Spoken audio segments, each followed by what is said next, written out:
Tio. Let's start with this, Coach Winters. 27-0.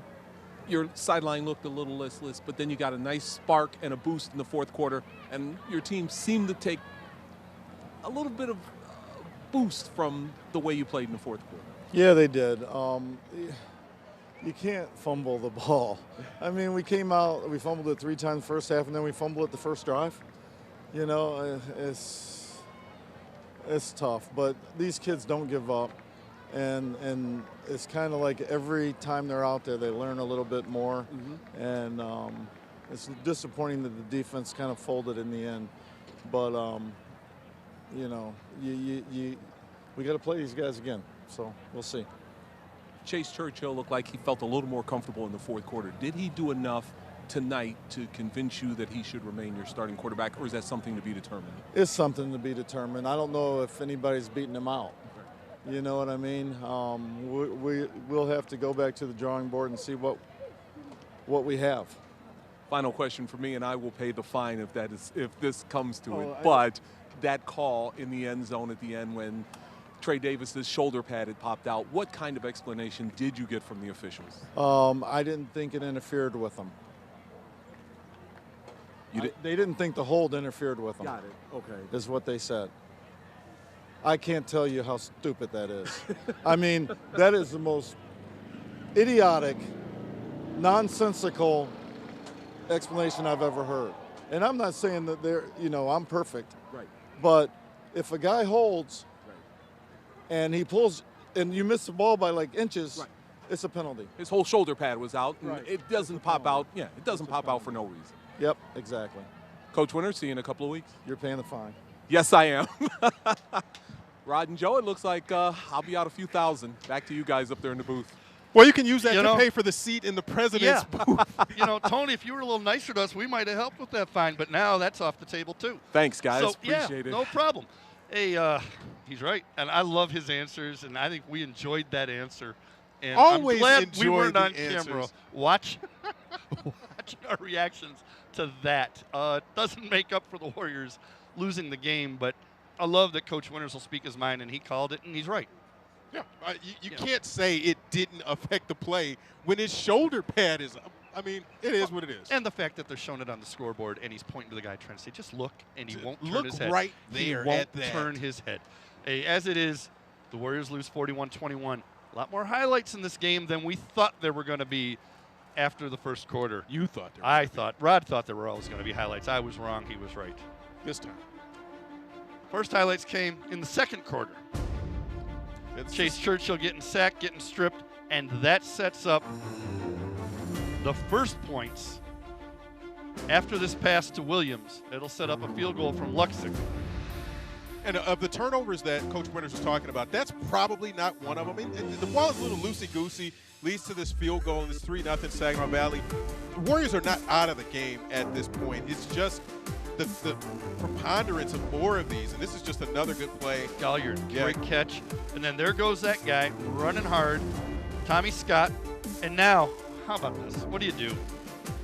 Yeah, and it's just Isaiah Johnson-Mack off the deflection from Brandon Tuck Hayden. Tuck Hayden made the play, and that one is one of those, the ball bounces funny. Yeah, you're just lucky sometimes, and that's better lucky than good in that instance. This one, on the other hand, was a tough one. Yeah, I can't even say that's a bad throw. No. It's just a good play defensively to step up in front of that, and that turns into another touchdown. And Saginaw Valley's running away with this at this point in the first half. Tommy Scott to the end zone. And all of a sudden, Saginaw Valley has something going. And in the second half, well, what do you do? Turnover, and then you get this, just a pinball play. Boom, outside, get a block, turn it upfield, get out of bounds, set up another field goal for Luxick. Luxick's a nice kicker. I know he missed a couple.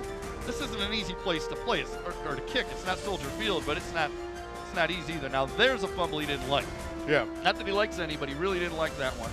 And then Johnson-Mack, he caught 4 for 54, ran the ball a couple times, had that touchdown. And how about this, Trey Davis? Trey Davis only caught 2 of them. 57 of them were right there. 46 of those yards were after the catch. Yeah, and that's just a nice getting him in open space, and I think that's what we're going to see more of this season is just getting him in space where he can make the play with his athletic ability and get to the end zone like he did there. You know, we talk about Brandon Tuck Hayden making plays. Well, right here, he's going to strip the ball. It's going to end up in the hands of Corey Moore, and he's going to go the other way, 50 yards. Corey Moore had an interception in the first half, had a fumble recovery in the second. Touchdown Warriors, and all of a sudden we thought maybe we got something. It's inside of 2 possessions, was still going to be a big hill to climb, and it's really hard to climb that hill when you're trying to stop this guy who's just pinballing off at everybody, getting down inside the 5-yard line. Did all that work, might as well give it to him again. Tommy Scott, 21 carries, 150 yards, 3 touchdowns. And is this it? Oh man, how about, no, this is a touchdown pass. Oh, there you go. This touchdown pass to Myron Harris, and remember, his twin brother Miles is the guy. Maybe you found a kick returner who's going to make something special happen before the end of this year. And right here, right after a failed onside kick attempt, they're just trying to run the clock out. Tommy Scott Jr. says, nah, I think I'm going to have my longest run of the day right now, 43 yards. He had a nice day, and again, I thought one of the keys was they needed to have a solid running game. Oh, here we go. Here we go.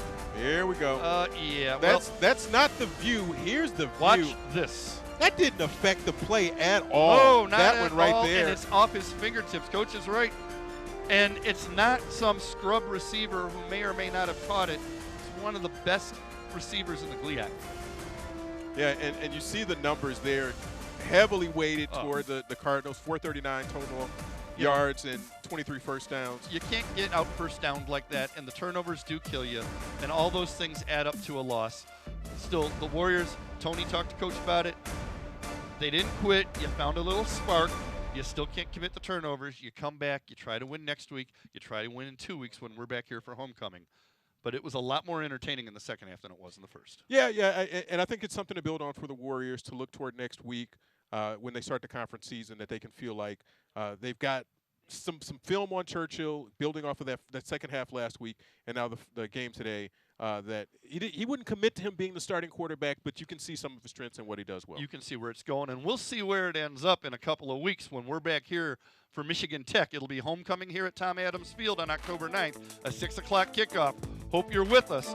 For Rod Beard, for Tony Ortiz, for our director, Mike Johnson, for Bill Harder, our executive producer, and for our entire hardworking cast and crew here at CN 900. I'm Joe Abramson. Thanks for looking in. You've been watching CN 900 with Wayne State Football.